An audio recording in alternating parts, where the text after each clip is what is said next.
Hey, what's going on, guys? Room Gaming here. Back to the video. Today's episode, we'll be taking a quick look at Windwalker Monk and just more of a beginner's guide on how to play Windwalker Monk in Season 3 of the War Within.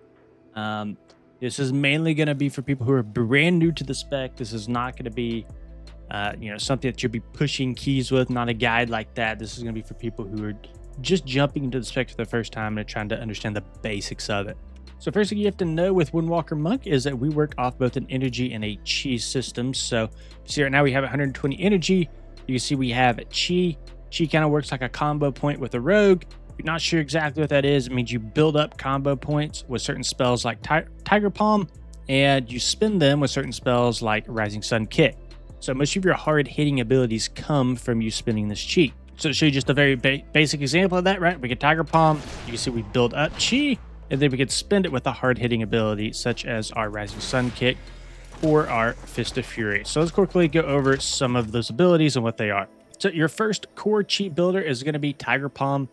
You see it generates 2 chi. There's really not too much to know about this ability, except that it's going to generate your combo points for you. Just to read out the second paragraph here, Tiger Palm has an 8% chance to make your next blackout kick cost no chi. So let's quickly take a look at what that looks like. So if we come in and we spam our Tiger Palm, and that's something different, we'll cover what that was here in just a minute. I'm going to make a quick cut in the video. Okay, so here it is here. It's this sort of purple bar that comes up. You see it in the top right. Blackout kick. Your next kick costs no chi and does 350% more damage. So that will proc off your Tiger Palm. Again, it's a very low chance to do this, 8%. It took me a minute to get that to proc, but when it does, it's a proc that you want to use. So that kind of takes us into Blackout Kick. What even is that? So Blackout Kick here costs 1 chi, kick with a blast of energy, reduces the cooldown of your Rising Sun Kick and Fist of Fury by 1 second when used. So Blackout Kick is just going to be one of your sort of rotational chi spenders. It does not have a super high priority. It's going to work more as a filler, and of course when you get that proc, you want to use it. It does kind of bump up in the priority list when you get that proc. Okay, now I want to talk about one of our core chi spenders, Rising Sun Kick, and this is going to be huge for single target damage. So you see this has an 8.2 second cooldown, and just kind of show you what it looks like. You see we have 2 chi. We'll use it here on this target. You kind of do this backflip and you do a whole bunch of damage, and it goes on cooldown, and of course uses that 2 chi. So I want to talk about these 3 spells a little bit more because they all funnel into something called Teachings of the Monastery. So Tiger Palm, we talked about that earlier, causes your next blackout kick to strike an additional time, stacking up to 4. So I can't really showcase that on these dummies, but I can if we go across the way here. So your Tiger Palm will basically turn your blackout kick into an AoE ability. So I'm going to use Tiger Palm. And you can see we got a stack of Teachings of the Monastery, and it stacks up to 4. So you get Tiger Palm 1, 2, 3. Get a little bit more energy here. 4 times. And now when I use my blackout kick, you can see it kicked 4 times in AoE. And all that is due to a Teachings of the Monastery here. Now, blackout kick also has a 12% chance to reset the remaining cooldown on our Rising Sun Kick. So it's something to keep an eye out for, is when you send out all those blackout kicks, they each have a chance to reset your Rising Sun Kick, the cooldown on it. So something to keep an eye out for. Okay, another thing I'm going to talk about now is our spinning crane kick. So this is something else that uses chi. You kind of spin around in a circle here and you do a whole bunch of AoE damage. Not a whole bunch to know about that spell, but there is one thing very specific about spinning crane kick, is it can proc something called a Dance of Chi-Chi. And when this procs, basically, your spinning crane kick is going to do 200% more damage, and it's going to be free to cast. So I'll kind of show you what that looks like. Let's see if I can get it to proc here. So I guess first we should understand how to proc this. So spending our chi has a chance to make this kick free and deal 200% damage. So we just have to build and spend chi. We'll see if we can get this to proc.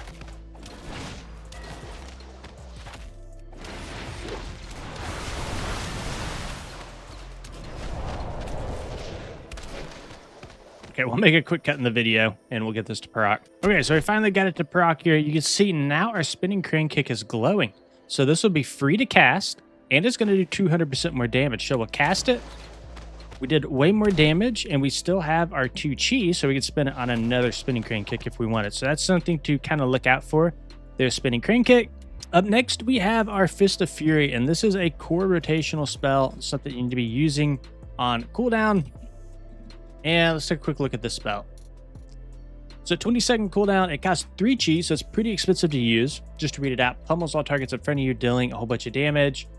Deals reduced damage beyond 5 targets. Can be channeled while moving. So this is a channeled ability. So to show you what this one looks like, I'm going to build up to our 3 chi, and we'll press it. And it's going to do damage to all these targets, and I can walk around and use my Fist of Fury ability. So one thing to note is we have momentum boost that we're taking. This means the longer that we channel Fist of Fury, the more damage it does. So it does a stacking effect, and each punch you get in with Fist of Fury will do a little bit more damage than the last. So you want to make sure you get that full channel off. So you also have something here called Transfer Power. So Blackout Kick, Rising Sun Kick, Spinning Crane Kick, which we all talked about, build up these stacks called Transfer Power. And this is going to make our Fist of Fury dealt 3% damage, 3% more damage per stack, up to 10 times, so 30% more damage max stack. So this happens pretty passively. It's not something you really need to track, but you can kind of see here in the top right, we have our Transfer Power stacks. We have 3 stacks of it. So we'll get this up to 10.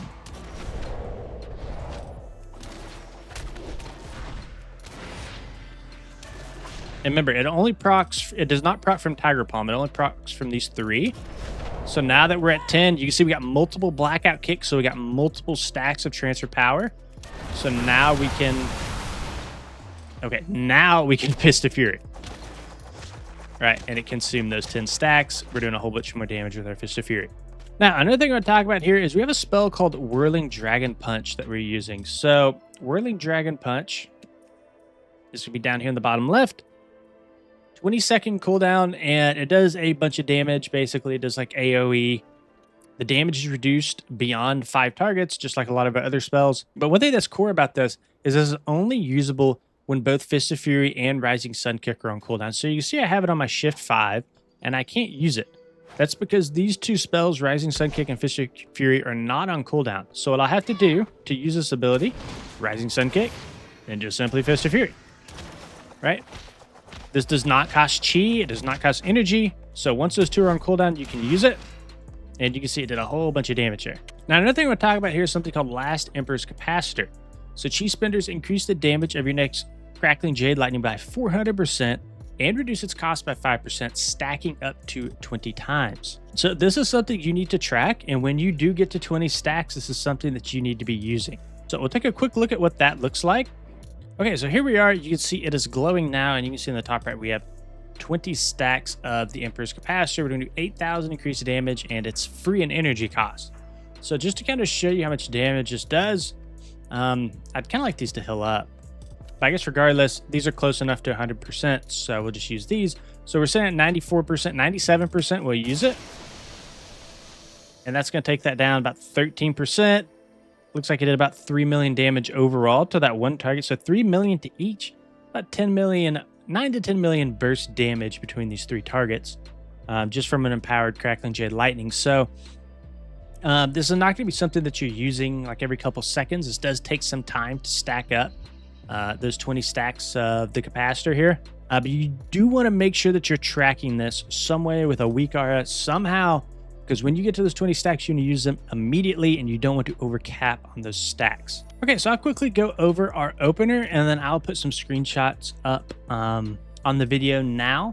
So on the left-hand side, we're going to put the single target priority. On the right-hand side will be the AoE priority. And after you go through our opener, then that's when you basically divert to one of the 2 lists. If you're doing single target, left. If you're doing AoE, right. So before we get into the opener, I want to talk about 2 spells we've not talked about yet. That's going to be your 2 main cooldowns. It's going to be Invoke Schwinn the White Tiger. So that's this one here. Basically, you pop it. They're going to do a whole bunch of damage. Then the main thing from this is directly below that is Invoker's Delight. So you get a ton of haste when you pop these, and it's basically like a mini lust for you. So very important to use Invoke Schwinn with your Storm, Earth, and Fire so that you can get that haste buff and funnel it into Storm, Earth, and Fire. So really you're using Invoke Schwinn to buff up your Storm, Earth, and Fire. So what is Storm, Earth, and Fire? it works on a 2-charge system, and this is where a lot of your damage is going to come out from. You're going to basically summon these spirits that mimic your spells. And whenever you pop this is when you want to send everything. You want to send your potions. You want to send any sort of consumable buffs. You want to send your trinkets. You want to align all that with your Storm, Earth, and Fire. So we will look at that in the opener here really quick. So your opener will be the following. You will go into well, give me just a second. I have 8 seconds on my White Tiger. Okay, your opening will be the following. It'll be a Tiger Palm into a Rising Sun Kick, into a Tiger Palm, Invoke Schwinn the White Tiger, Storm, Earth, and Fire. Use your trinkets, use your potions now, into a Rising Sun Kick, Tiger Palm, now into a Fist of Fury, then into another Rising Sun Kick. Both of these are on cooldown, so now we can Whirling Dragon Punch. That's going to be your standard opener. If you do get a proc of Spinning Crane Kick here or Dance of Chiji, you can use that in the middle of your opener. It doesn't cost anything, right? So you can use one of those. And then, of course, from there, then just funnel into one of the 2 priorities from there, right? Single target or AoE, depending on your target count. All right, guys, that's the end of this video. If you enjoyed it, please consider liking and subscribing to the channel. See you in the next one.